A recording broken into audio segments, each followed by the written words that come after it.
نبی کریم صلی اللہ تعالیٰ علیہ وسلم نے فرمایا کہ اپنے بھائی کے مددگار بن جاؤ، چاہے وہ ظالم ہو یا مظلوم ہو۔ فوری طور پر انسانی ذہن میں سوال اٹھتا ہے کہ یا رسول اللہ صلی اللہ تعالیٰ علیہ وسلم، یہ مظلوم کی مدد تو سمجھ میں آتی ہے، ظالم کی مدد کیسے کریں؟ تو اللہ کے حبیب علیہ الصلوۃ والسلام دیکھیں کتنا نفسیات کے قریب، کتنا آسان کر کے، کتنا انسانی سطح جس کو بڑی جلدی قبول کرے، اس طرح حضور نصیحت فرماتے، یا رسول اللہ صلی اللہ تعالیٰ علیہ وسلم یہ بھلا ظالم کی مدد کیسے کریں؟ تو حضور نے فرمایا اسے ظلم کرنے سے روک دو، یہی تمہاری اس کے لیے مدد ہے۔ تم اسے سمجھاؤ کہ یہ بات غلط ہے، تم اسے کہو کہ تم زیادتی پر ہو، تم اسے کہو کہ تم غلط بات پہ اڑ گئے، تم اسے سمجھاؤ کہ جس رستے کے تم مسافر بنے ہو یہ رستہ ٹھیک نہیں ہے، یہ تمہاری مدد ہوگی اس کے لیے۔ تم اپنے دوست کو، بھائی کو، عزیز کو، رشتہ دار کو قائل کرو کہ وہ غلط کام نہ کرے، یہ تمہاری مدد ہے اس کے لیے۔ تم مددگار بن گئے اپنے اس بھائی کے۔ اچھے لوگوں کی صحبت، اچھے لوگوں کے پاس اٹھنا بیٹھنا۔ آج کل اس کا ترجمہ اور بھی کیا جا سکتا ہے کہ اچھے لوگوں کو سننا، اچھے لوگوں کی بات پر توجہ دینا۔ ہمارا نا ایک مزاج ہے ذائقہ بدلنے کا، یعنی یہ طبیعت بڑی انوکھی ہے لوگوں کی، کہتے ہیں یہ تو بات روز سنتے ہیں، کوئی انوکھی بات نہ سنیں، اس چہرے کو تو روز دیکھتے ہیں، کوئی انوکھا چہرہ نہ دیکھیں۔ لیکن درویش کیا کہتے ہیں پاہمیں سونے ملن ہزارہ، آسان نہیں یار بٹونا۔ او بھائی یہ مطلب سنو تو صحیح جی فلانا کیا کہہ رہا ہے۔ او بھائی خدا کے بندے پہلے تو اپنوں کی تو سن لے، وہ تو سمجھ لے، اس پر تو تھوڑا سا تو غور کر لے۔ ہم اس طرح الجھ جاتے ہیں اور قصداً الجھاؤ پیدا کرتے ہیں، ادھر بھی تھوڑا گئے، ادھر بھی تھوڑا گئے، اتنی بھی تھوڑی سنی، ٹھیک ہے، یہاں تو آپ پھر اتنا وقت رکھتے ہوں کہ سب کی بات سنیں اور اتنی صلاحیت رکھتے ہوں کہ اس کو پرکھ بھی سکیں، اور آپ اپنی ذہنی سطح پہ لا کے پھر صحیح کو صحیح کہنے کی طاقت رکھتے ہوں، غلط کو غلط کہنے کی اور جاننے کی صلاحیت رکھتے ہوں، تو آپ یہ کام کریں۔ لیکن اگر ایسا نہیں ہے تو پھر تو آپ اثر قبول کریں گے، پھر تو معاملات اور طرح کے ہو جائیں گے۔ اس لیے کوشش کریں کہ صالحین کی سنگت، نبی پاک صلی اللہ تعالیٰ علیہ وسلم نے فرمایا، میرا خیال ہے اس عنوان پر اس سے زیادہ قیمتی بات نہیں ہو سکتی۔ اللہ کے حبیب علیہ الصلوۃ والسلام نے فرمایا کہ انسان اپنے دوستوں کے دین پہ ہوتا ہے۔ اوئے ہوئے، اتنی بڑی بات فرمایا، انسان اپنے دوستوں کے مذہب پر ہوتا ہے۔ اس لیے سوچ کے بنایا کرو کہ یار کسے بنا رہے ہو، غور کر لو، اس کو دوستی کو، یارانے کو، اٹھنے بیٹھنے کو معمولی سا کام نہ سمجھنا، آنے جانے کو، سفر کرنے کو معمولی سا کام نہ جاننا۔ بندہ اپنے دوستوں کے مذہب پہ ہوتا ہے، اس کے منہ میں زبان اپنی ہوتی ہے۔ اکثر لوگ ایسے ہوتے ہیں ان کے منہوں میں زبان اپنی ہوتی ہے، لفظ اپنے نہیں ہوتے، وہ جملے کسی اور کے بول رہے ہوتے ہیں۔ اس کا مطلب یہ ہوتا ہے کہ وہ سارا اثر قبول کر چکے ہیں کہ جو انہیں یہاں تو راہ حق پہ لے گیا ہے، اور اگر جس کا وہ اثر لے رہے تھے بندہ غلط تھا تو وہ انہیں غلط ترک پہ لے گیا ہے۔ ایک بات خواجہ حسن بصری کی، اللہ اکبر، صحیح لوگ چل رہے ہوتے ہیں، کسی درویش کے عقیدت مند ہوتے ہیں، تربیت پا رہے ہوتے ہیں، رستہ صحیح چل رہا ہوتا ہے، لیکن وہ مطلب فٹافٹ ایک کوئی شخص بیچ میں گھستا ہے اور آ کے کہتا ہو نہیں میں تجھے بتاتا ہوں معاملہ تو کچھ اور ہے۔ وہ بالکل سڑک پہ صحیح چل رہے تھے، اب انہوں نے غلطی کیا کہ انہوں نے ہر چمکنے والی چیز کو سونا سمجھ لیا، انہوں نے ہر اجلی چیز کو طیب جان لیا۔ حضرت خواجہ حسن بصری فرماتے ہیں بروں کی صحبت میں نہ بیٹھنا، بروں کی صحبت تجھے اچھوں سے بدگمان کر دے گی، وہ تیرے ذہن میں اچھوں کے بارے میں۔ حضرت پیر چنن شاہ صاحب رحمۃ اللہ تعالیٰ علیہ، آل و مہار شریف والے، حضرت پیر چنن شاہ صاحب رحمۃ اللہ علیہ کے پاس نا ایک نوجوان آیا تو پیار ہو گیا، وہ بیٹھنے لگا، طریقت سیکھنے لگا۔ وہ لوگ بھی بڑے خالص تھے، انہیں مریدوں کی صورت میں طاقت نہیں چاہیے ہوتی تھی، بلکہ انہیں مریدوں کی صورت میں وہ لوگ چاہیے ہوتے تھے جو ان کا پیغام آگے پہنچائیں۔ جو ان سے وہ سیکھیں، جو وہ سکھا کے انہیں دیندار بنانا چاہتے ہیں۔ تو بچہ بیٹھ گیا، حضرت بھی بڑا ہی پیار کرنے لگے، اسے دین سمجھانے لگے۔ تو اس کے والد صاحب پیچھے سے آئے اور آگے کہنے لگے پتر چل گھر چلیے۔ کہنے لگے جی ابا جی اور میں تے نہیں جانا، میں تے اتھی رہنا ہے۔ کہنے لگا پتر چل میں بڑے پیر ویکھے نے۔ تو بیٹا بیٹھتا تھا نا صحبت میں تو کچھ میٹھی باتیں اور خوبصورت جملے اسے بھی سمجھ میں آ گئے تھے۔ کہنے لگا ابا جی تساں تے بڑے ویکھے نے، تانوں نہیں نہ کسے ویکھیا۔ یہ تیری نظر کا کمال ہے کہ میری زندگی کا سوال ہے، تجھے نہیں نہ کسی نے دیکھا، مجھے تو دیکھ لیا۔ میری مجبوری ہے کہ میں کسی کی نظر میں آ گیا، اور نظر کی جولانیاں نہ پوچھو۔ نظر تو وہ ظالم نظر ہے، اٹھے تو بجلی پناہ مانگے اور گرے تو خانہ خراب کر دے۔ اس لیے میں تو نظر میں آ گیا ہوں، مجھے بتائیں میں کدھر جاؤں، میرا معاملہ اور طرح کا ہو گیا۔ تو عزیز دوست آپ یہ دیکھیں کہ آپ کسی صالح بندے کی صحبت میں جا رہے ہیں اور یکدم ایک شخص آیا ہے، اس نے آ کے سارا معاملہ روک دیا۔ بروں کی صحبت اچھوں سے بدگمانی پیدا کرتی۔ آپ کے دوستوں کا ٹھیک ہونا بڑا ضروری ہے، حلقہ احباب کا درست ہونا بڑا ضروری۔ آپ نے تھوڑا سا بھی جس کے ساتھ سفر کرنا ہے نا، اس بندے کا بھی ٹھیک ہونا بڑا ضروری ہے، ورنہ انسانی ذہن میں بعض لوگ ایسے سوالات چھوڑ دیتے ہیں کہ وہ سوالات نہیں ہوتے، وہ وسوسے ہوتے ہیں۔ وہ تو ایک جملہ کہہ کے گزر گیا، اور انسان ہے کہ وہ لڑتا رہا، جدوجہد کرتا رہا۔ مجھے بڑی اچھی طرح بات یاد ہے، میں اپنے احباب میں سے سمجھ لیں یا بہن بھائیوں میں سے نہ کسی کے ساتھ کو تھوڑا بہت خیر کا کام کرتا تھا اپنی توفیق کے مطابق۔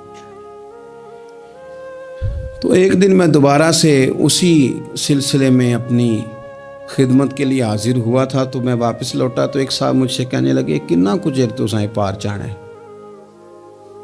دیکھ رہے ہیں سالوں گزر گئے۔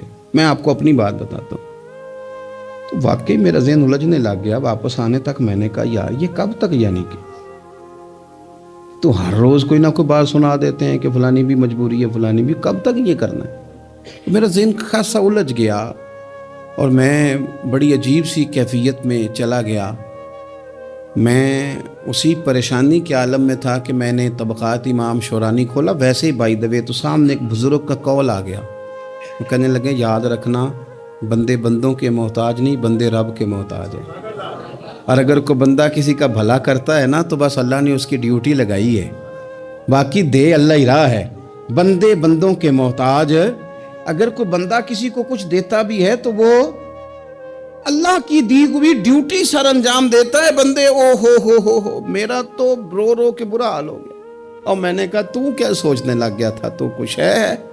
میں مسکین پرانا خادم، کسے در ملی نہ ٹوئی، تے واصف یار نے نظر جو کیتی تے واصف ہی ہوئی۔ وہ پتہ سارا ہے نا سردار نو کیتیاں دا، اے دا پردہ چپایا ہی چلو بھلا ہو سی۔ الجھے نہیں، لوگ الجھا دیں گے آپ کو، چھوٹی سی بات کریں گے آپ الجھ نہیں، آپ کہیں گے اوہ میری وجہ سے چل رہا، تیری وجہ سے کچھ بھی نہیں چل رہا، کچھ بھی نہیں تیری وجہ سے چل رہا۔ بڑے بڑے تھے جو قبروں میں لیٹ گئے، ہوئے نامور بے نشاں کیسے کیسے، اور زمین کھا گئی نوجوان کیسے کیسے۔ کہاں میرے بھائی کسی کی وجہ سے نہیں، یہ نظام میرے رب کا ہے اور میرے مالک کی قدرت سے چل رہا ہے، یہ نبی کریم علیہ السلام کی نگاہ کرم سے چل رہا ہے۔ اس لیے الجھے نہیں، آپ کو لوگ الجھائیں گے، کہیں گے کب تک جی آپ تو فلانا تو بس ایسے ہوگا، نہ الجھے نہیں، کبھی نہیں الجھے۔ سنیں، ہمارے ارد گرد کے حلقہ احباب کا ٹھیک ہونا اتنا ضروری ہے کہ داتا گنج بخش علی اجویل رحمت اللہ علیہ فرماتے ہیں کہ مکہ معظمہ میں ایک شخص طواف کعبہ کر رہا تھا۔ بڑے سارے لوگ کہہ دیتے ہیں دعا میں یاد رکھنا، دعا میں یاد رکھنا، تو وہاں نا اپنی طلب اتنی زیادہ ہوتی ہے کہ وہ بندہ مطلب خزانے کے سامنے کھڑا ہے تو وہ کہتا ہے یہ بھی اپنے لیے لے لوں، یہ بھی اپنے لیے لے لوں، یہ بھی اپنے لیے لے لوں۔ ہوتے ہیں کچھ لوگ جن کو مطلب جو نظروں سے ہٹتے نہیں، تو بندہ ان کے لیے دعا کرتا ہی رہتا ہے، لیکن زیادہ نہیں، میں آپ کو صحیح کہہ رہا ہوں، کم لوگ ہوتے ہیں۔ آج ہم جاتے ہیں بڑا مشکل سے سفر کر کے حرم شریف میں، لیکن بڑی آسانیاں، جہاز کا سفر ہے، بہت ساری آسانیاں۔ تو ایک بندہ 6 ماہ سال پیدل اس نے سفر کیا اور حرم شریف پہنچا، وہاں اس نے دعائیں مانگنی، اب اسے کوئی اور یاد آتا ہے؟ وہ تو بھائی خرچ ہو گیا، اس کا تو وجود تھکن سے چور ہو گیا. لیکن داتا صاحب رحمۃ اللہ علیہ فرماتے ہیں اس شخص کا حال یہ تھا کہ وہ حج کرنے گیا، جتنی بار بھی دیکھا نا کعبے کا طواف کر رہا ہے، غلاف پکڑا ہے، اور کیا پتہ کیا آ رہا ہے؟ یا اللہ میرے دوستوں کو ٹھیک کر دے، یا اللہ میرے دوستوں کی اصلاح کر دے، یا اللہ میرے دوستوں پہ فضل فرما دے، یا اللہ جو میرے ارد گرد رہنے والے ہیں انہیں اپنا قرب دے دے، ان کا رستہ آسان کر دے. وہ کہتے ایک درویش سے نہ ہی رہا گیا، اس نے کہا خدا کے بندے کچھ اپنے لیے بھی مانگ، جتنی دفعہ تجھے دیکھا ہے تو کہتا ہے یا اللہ میرے دوست ٹھیک کر دے، میرے دوست ٹھیک کر دے. وہ کہنے لگا تمہیں پتہ ہی نہیں، یہ بھی میں اپنے لیے ہی مانگ رہا ہوں. اس نے کہا اپنے لیے کس طرح مانگ رہا ہے؟ کہنے لگا وہ ٹھیک رہیں گے نا تو پھر میں بھی ٹھیک ہی رہوں گا. جب چاروں جانب سے مشورہ ہی خیر کا ملے گا تو میں کیسے بگڑوں گا؟ جب وہ سارے مجھے اچھی رائے دیں گے اور اچھی طرف ہی قائل کریں گے تو کیسے کام خراب ہوگا؟ تو میں بالواسطہ اپنے لیے ہی اللہ سے سوال کر رہا ہوں کہ یا اللہ انہیں سوار دے تاکہ میرا بھی فائدہ ہو جائے. اپنے حلقہ اثر میں ایک تو خود اچھی بات کریں، بری نہ کریں، اور دوسرا نہ کوشش کریں کہ ایسے لوگوں کے پاس جا کے بیٹھیں. اور جا کے بیٹھنے کے لیے بھی نا انسان کا پہلے ارادہ، پہلے نیت. ہم جب کسی جگہ جاتے بھی ہیں تو ہماری نظریں اتنی طائرانہ پہلے پڑتی ہیں، اتنی تنقید کرتے ہیں. پہلے ہم نے اپنے ذہن میں جو خاکہ بنایا ہوتا ہے نا کسی کا، پہلے اس میں اسے تولتے ہیں. پہلے ہم پوری طرح نچوڑ کے دیکھتے ہیں کہ کون سی چیز صحیح ہے اور کون سی غلط ہے. اس ذائچے میں اگر کوئی پھر بھی پورا اتر آئے، پھر بھی اس کی کہی ہوئی باتوں کو اس ذوق سے قبول نہیں کرتے. جب آپ کا سیکھنے کا مزاج ہے تو پھر تو ہمیں کہا گیا کہ یہ علم، یہ معرفت، یہ تو مومن کی گم شدہ میراث ہے، مومن کی ہے، اس سے گم ہو گئی ہے. جہاں سے ملے وہاں سے حاصل کرو. خیر کی بات آپ ذہن بنائیں، اچھا گمان کریں کہ یار میں نے سیکھنا ہے، تو آپ طالب علم سے بھی سیکھ لیں گے، چھوٹے بچے سے بھی سیکھ لیں گے. اگر آپ کا ذہن ہے اور اگر یہ نہیں ہے تو پھر میرے بھائی اینک اتنی تگڑی ہے، اتنی سخت ہے کہ اس کے شیشوں پر کوئی پورا اتر سکتا ہی نہیں، تو پھر کس طرح سیکھیں گے؟ آپ حضرت ابن الجوزی رحمۃ اللہ علیہ فرماتے ہیں کہ ایک درویش تھے، حضرت ابو ہاشم ان کا نام تھا. کہتے ہیں بڑی مجبوری تھی، مجھے کہیں جانا تھا تو کشتی نہیں مل رہی تھی. اچانک ایک کشتی گزرنے لگی تو میں بھی سوار ہونے لگا. تو ملاح نے مجھ سے کہا کہ یہ ایک صاحب بیٹھے ہیں، بڑے امیر ہیں، ساتھ ان کی کنیز ہے، انہوں نے مجھ سے بک کر لی ہے ساری کی ساری. کی عقیدہ سی سالم کرا لیا ٹانگا، وہ ساری کی ساری بک کر لی ہے، تو میں تو کسی کو نہیں بٹھا سکتا. تو وہ جو صاحب بیٹھے تھے بڑے سیٹھ آدمی تھے، کہنے لگے میاں آپ کسی اور کشتی میں بیٹھو. جو ان کی کنیز تھی نا وہ کہنے لگی چہرے سے کوئی نیک آدمی لگتا ہے، چلو اتنی سواریوں کی جگہ ہے، کسی کونے خدرے میں بیٹھ جائے گا، ہمارا کیا جائے گا. کہا اچھا چلو آ جاؤ. کہتے میں کونے میں بیٹھ گیا. تھوڑا رستہ آگے گیا، انہوں نے کھانے کا سامان نکالا، مجھے بھی کھلایا. لیکن کھاتے کھاتے میری نظر پڑی تو اس میں تو شراب کے برتن بھی تھے معاذ اللہ. پھر اس شخص نے کھانا کھانے کے بعد اس کنیز سے کہا کہ مجھے معاذ اللہ گانا سناؤ. وہ گانے گانے لگی. یہ میری طرف متوجہ ہونے لگا، مجھے کہنے لگا سنو. میں نے کہا میں یہ نہیں سنتا. پھر میری طرف شراب بڑھائی، میں نے کہا میں نہیں پیتا. تو کہنے لگا تو کیا سنتا ہے، تو کیا سنتا ہے؟ تو کہنے لگے میں سناؤں کیا سنتا ہوں. کہا سنائیے. فرماتے میں نے قرآن پاک پڑھنا شروع کر دیا. کچھ لوگ، میں آپ کو یقین سے کہتا ہوں، کچھ لوگ ایسے ہیں جن کی زندگی دور گزر گئی ہے مسجد سے. انہیں کو بندہ چاہیے جو تھوڑا سا جا کے پیغام حق سنائے. یعنی ان کو پتہ ہی نہیں ہے کہ دین میٹھا کتنا ہے، حسین کتنا ہے، قرآن میں چاشنی کتنی، سرکار کی تعریف کا، نعت خوانی کا رنگ کتنا شاندار ہے. میرا یہ ماننا ہے کہ جسے رب رسول کے رنگوں کی خوشبو کا پتہ چل گیا نا، پھر دنیا کا کوئی اور رنگ اسے اپنی طرف مائل کر ہی نہیں سکتا، سوال ہی پیدا نہیں ہوتا. کچھ لوگوں نے سونگا نہیں ہے، آئے نہیں ہیں، قریب نہیں آئے. تو شیخ ابو ہاشم کہتے ہیں مجھے کہنے لگا سناؤ نا. امیر آدمی تھا، کبھی اس طرف گیا ہی نہیں تھا. ڈھیروں لوگ ہیں جو نئی مسجد جاتے. الہاکم التکاثر حتی زرتم المقابر. اللہ فرماتے ہیں کہ تمہیں دولت کی ہرس نے اتنا عجیب الجھا دیا کہ قبروں تک پہنچ گئے تم. بہت سارے لوگ ہیں قبر میں چلے جاتے ہیں، مسجد میں نہیں آتے. تو کہتے ہیں میں نے اسے چند آیتیں سنائیں، اس کی تو کیفیت ہی بدل گئی. کہنے لگا مولانا زندگی بڑی گناہوں میں گزری ہے، اب توبہ کر لوں تو مالک معاف کر دے گا؟ کارنامے خطرناک ہیں، پیچھے رجسٹر کالا سیاہ، معافی ہو جائے گی۔ دولت بڑی تھی تو پھر ہم نے بھی شراب کباب شباب میں اڑا دی ساری، معاف کر دے گا؟ تو کہتے ہیں میں نے کہا ہو بندے کے آنے کی دیر ہے، اس کی رحمت تو فوراً ہی قبول کر لیتی ہے۔ ویسے بھی عدل کریں تے تھر تھر کمبن، اونچیاں شانہ والے تجھے فضل کریں تے پھر تے بخشے جامن میرے جے منہ کالے۔ کہتے اس نے اس کنیز کو آزاد کیا، دولت اللہ کی راہ میں خیرات کی، 40 سال میرے ساتھ رہا، پھر میں نے اس کی زبان سے سوائے خیر کے جملہ نہیں سنا۔ ایک کی بات کرتا تھا، کہتا تھا شیخ کاش آپ مجھے تھوڑا پہلے مل جاتے، زندگی سے یہ گلہ ہے کہ تو ذرا دیر سے ملا ہے، پہلے مل جاتے نا تو شاید میری زندگی کے کچھ اور دن بن جاتے، تھوڑی دیر اللہ والے کی صحبت۔ آپ فرماتے ہیں پھر وہ 40 سال کے بعد میرے سامنے انتقال ہوا، میں نے ہی دفن کیا، میں نے ہی قبر میں اتارا، جنازے کا اہتمام بھی میں نے ہی کیا، میرا یار تھا، دل لگ گیا تھا، پیار ہو گیا تھا، میں پریشان رہتا۔ ایک دن خواب میں مل کے مجھے کہنے لگا فکر نہ کر، میں نے اپنے رب کو بڑا ہی مہربان پایا ہے، میں نے اسے بڑا کریم پایا ہے، معاف کرنے والا پایا ہے، درگزر کرنے والا پایا ہے، اس نے فضل فرما دیا، میرے گناہوں پر اس کے عفو و درگزر کا قلم چل گیا ہے، اور میرے حق میں جو فیصلہ آیا ہے وہ رحمت والا ہی آیا ہے، فضل والا ہی فیصلہ آیا ہے۔ عزیز دوستو، تھوڑی دیر کسی نیک آدمی کی صحبت، ایک تو یہ ہے کہ وہ صحبت تقوی کی طرف مائل کرے گی، تو برے آدمی کی صحبت نا آپ کی طبیعت میں ہیجان پیدا کرے گی، ہیجان۔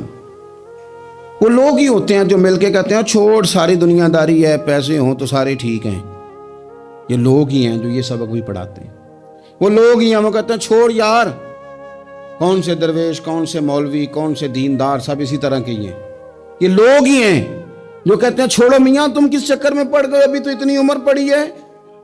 یہ سب چیزیں ہیں۔ ہمارے صاحب رحمۃ اللہ علیہ ارشاد فرمایا کرتے تھے کہ بڑے بڑے گھروں کے مہمان نہ بننا، ورنہ بڑے بڑے اونچے اونچے مکان تمہارا بھی دل چاہے گا، کبھی میرا بھی اس طرح کا گھر ہو جائے نا۔ بڑے بڑے اونچے اونچے منصب دار لوگوں کے پاس نہ جانا، ورنہ تمہارا خیال بڑھے گا۔ دعوت کے لیے جانا، پیغام حق کے لیے جانا، وہ معاملہ ایک الگ ہے، لیکن اس شوق سے جانا کہ یہ بڑا آدمی ہے، فرمایا تمہارے لیے مشکل ہو جائے گی۔ تمہارا دل کہے گا کہ تو اتنے بڑے گھر میں کیوں نہیں رہ سکتا۔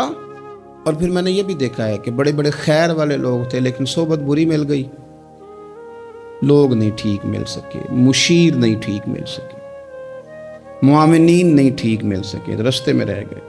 صحیح بخاری میں ایک بادشاہ کا واقعہ ہے، بادشاہ کا۔ میں نے جب اسے پڑھا تو میں حیران ہی رہ گیا کہ یہ جو مشیر وزیر ہوتے ہیں یہاں تک لے جاتے ہیں بندے کو۔ ہمارے ایک وزیر صاحب نے تھوڑے دن پہلے کہا ہے بیچارے نا خبروں میں رہنے کے لیے اس طرح کی شرارتیں کرتے ہیں، اس کی وجہ یہ ہوتی ہے کہ ملک کا نظام تو چلتا نہیں، پھر وہ چاہتے ہیں کچھ لوگوں کو ادھر الجھا دو تاکہ وہ اصل سے ان کی توجہ ہٹ جائے۔ انہوں نے کہا جی قائد اعظم اسلامی ملک نہیں بنانا چاہتے تھے، تو کون سا بنانا چاہتے تھے؟ پاکستان کا مطلب کیا؟ لا الہ الا اللہ محمد رسول اللہ صلی اللہ علیہ وسلم۔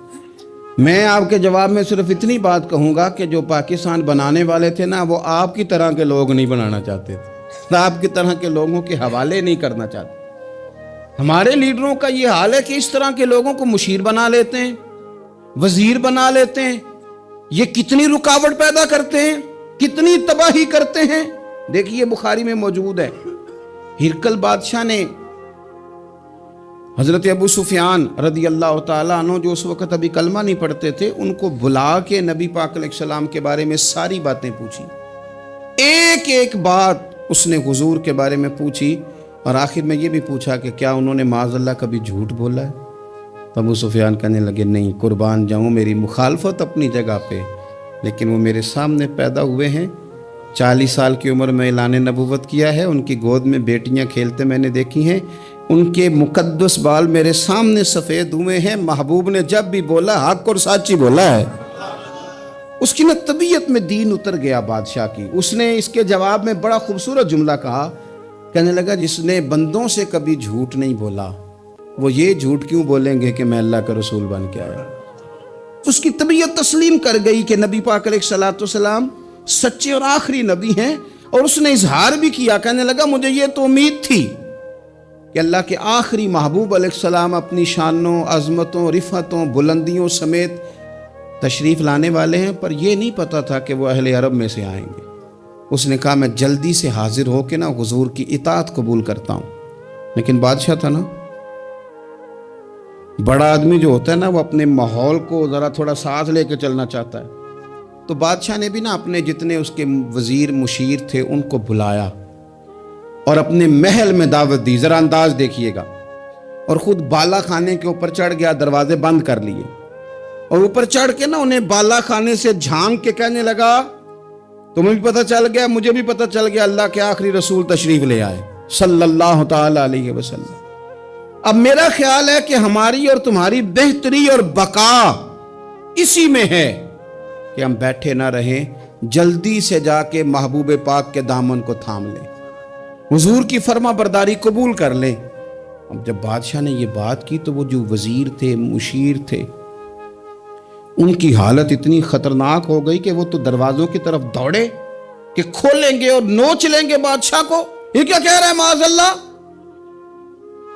اس قدر زیادہ ان لوگوں نے اظہار کیا استغفر اللہ معاذ اللہ دین سے دوری کا. جب بادشاہ نے یہ کیفیت دیکھی نا، اوہو، بندے دیکھ کے رب رسول سے دور رہ گیا. کہنے لگا نہیں نہیں بھائی، نہیں، میں تو صرف تمہیں آزما ہی رہا تھا کہ تم اپنے دین کے ساتھ کتنے پختہ ہو. ہم نہیں کہیں بھی جا رہے، ہم یہیں رہیں گے، یہی ہمارا دین رہے گا.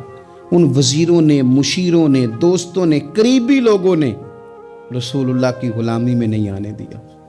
اتنا برا اثر کرتے ہیں یہ مشیر وزیر، اتنا خوفناک حال کر دیتے ہیں انسان کا قریب رہنے والے لوگ کہ سامنے کرم کا دریا بہ رہا تھا لیکن اس کی بدقسمتی دیکھو، وہ دور اس لیے رہ گیا کہ اس کے دوست ٹھیک نہیں تھے، مشورہ دینے والے ٹھیک نہیں تھے، قریب رہنے والے ٹھیک نہیں، یہ دور رہ گیا. اور نجاشی کلمہ پڑھ کے محبوب کا مسلمان ہو گیا. اور حضرت عائشہ صدیقہ فرمایا کرتی تھی نجاشی وہ خوش قسمت مسلمان ہے کہ جب وہ دنیا سے گیا تو اس کی قبر سے بھی نور نکلا کرتا تھا. اس نے نہیں بادشاہ دیکھی، غلامی کی رسول کریم. اور اس نے اپنے مشیروں پر لوگ تو یہاں تک بری صحبت اثر کرے گی کہ وہ دین سے دور لے جائے گی. اور ایک تو ہے دین کے قریب آنا. یہ جو بات آخر میں کرنے لگا ہوں نا، یہ زیادہ توجہ طلب ہے. جو لوگ کہتے ہیں نا میرا دل نہیں بدلتا، جو لوگ کہتے ہیں میری کیفیت نہیں بدلتی، ذوق نہیں آتا، تو یہ حدیث بتاتی ہے کہ ذوق بھی کوئی خاص صحبت میسر آئے تو پھر ہی قائم رہتا ہے. وہ جو محبوب علیہ السلام نے فرمایا نا کہ اللہ کا بندہ وہ ہے جسے دیکھو تو رب یاد آ جائے. خاص لوگ ہوتے ہیں جن کی صحبت میں بیٹھنے سے انسان کا دل اللہ سے جڑتا ہے، رسول اللہ صلی اللہ علیہ وسلم سے جڑتا ہے، دین پر عمل کرنے کو طبیعت چاہتی. ایسے لوگوں کی صحبت کتنی مفید ہے وہ ہمیں اس حدیث سے عکس کرنا ہے. حضرت حنظلہ رضی اللہ تعالیٰ عنہ اور مرکز وفا اور اس امت کے ادب اور عشق میں استاد حضرت ابو بکر صدیق رضی اللہ تعالیٰ عنہ، یہ دونوں حضور کی بارگاہ میں گئے. انداز کا اختیار کیا، کہنے لگے یا رسول اللہ صلی اللہ علیہ وسلم ہمارے دل کی تو کیفیات دو قسم کی ہیں. حضور جب ہم آپ کے پاس ہوتے ہیں نا، جنت اور دوزخ کا ذکر سنتے ہیں، ہمیں یوں لگتا ہے جنت اور دوزخ ہماری آنکھوں کے سامنے. دل کے اندر فوراً جذبات ابھر آتے ہیں کہ اب ہر خیر کا کام کرنا ہے، اب جنت ہی کی طرف مائل ہونا ہے. ہماری قلبی کیفیات، ہماری باطنی کیفیت بدل جاتی، نور علی نور ہو جاتا ہے سارا کچھ. لیکن حضور جب ہم آپ کی بارگاہ سے اٹھ کے گھر جاتے ہیں، بال بچوں کے پاس جاتے ہیں، تو پھر وہ حال نہیں رہتا. یا رسول اللہ صلی اللہ علیہ وسلم یہ کیا ہے؟ تو محبوب نے کیا فرمایا؟ آپ یقین کریں جو اہل طریقت اور تصوف ہے نا، یہاں ان کی روحیں مچل جاتی ہیں. حضور فرمانے لگے حالت ایک طرح کی نہیں رہتی، ہاں اگر تمہاری وہی حالت رہے جو تمہاری میرے پاس ہوتی ہے، اگر کیفیت باطنیہ وہی رہے جو میری بارگاہ میں ہوتی ہے، تو فرمایا تم بستروں میں موجود ہوں اور فرشتے آ کے تم سے سلام کریں. تم ابھی رستوں میں ہو اور فرشتے تم سے ملاقات کریں. اگر تمہاری کیفیت وہ بن جائے جو یہاں ہوتی ہے, اگر تم اسی پر جم جاؤ, وہی حالت ہو جائے, تو پھر تو فرشتے گویا آئیں تمہاری زیارت کے لیے, تمہاری ملاقات کے لیے فرشتے آئیں. اگر کیفیات بدل جائیں کسی اللہ کے بندے کی بارگاہ میں بیٹھ کر, تو پھر اس کیفیت کو برقرار رکھنے کی کوشش کی جائے. اگرچہ حضور نے فرما دیا کہ کیفیات ایک جیسی نہیں رہتی, اور چلو میرے بھائی تھوڑی دیر کے لیے ہی صحیح, جتنی صحبت میسر آئے. شاید اسی لیے امام اعظم ابو حنیفہ رحمۃ اللہ علیہ کی عمر 60 سال سے زیادہ تھی. تو کسی نے پوچھا حضور کتنی عمر ہے؟ فرمایا عمر ہے 3 سال. حضرت آپ تو علم, عمل, روحانیت, معرفت کے شاہ سوار ہیں, تو ساری داڑھی سفید اور آپ کہہ رہے ہیں 3 سال. فرمانے لگے عمر وہی 3 سال ہے جو امام جعفر صادق کی خدمت میں گزر گئی. وہ کیفیات جو ان کی بارگاہ میں رہتی تھیں, وہ انداز جو ان کی بارگاہ میں رہتا تھا, جو ان کے پاس ہوتا تھا, وہ پھر کہیں اور میسر. ہر مشکل دی کنجی یارو ہاتھ مرداں دے آئی, اور مرد نظر کرے جس ویلے, اوئے ہوئے مرد نظر کرے جس ویلے, مرد نظر کرے جس ویلے, پھر مشکل رہے نہ کائی. وہ جو کیفیات ہے نا اس وقت کی, جب کوئی رب کا بندہ ملے اور انسان اس کی صحبت میں بیٹھ کے اپنے رب کو یاد کرے, رسول کریم کی محبت میں مچلے, تو پھر وہ لمحے اتنے قیمتی ہیں کہ وہ زندگی سنوارنے کے لیے کافی ہو سکتے ہیں. اللہ کریم اچھی صحبت نصیب فرمائے. آخر دعویٰ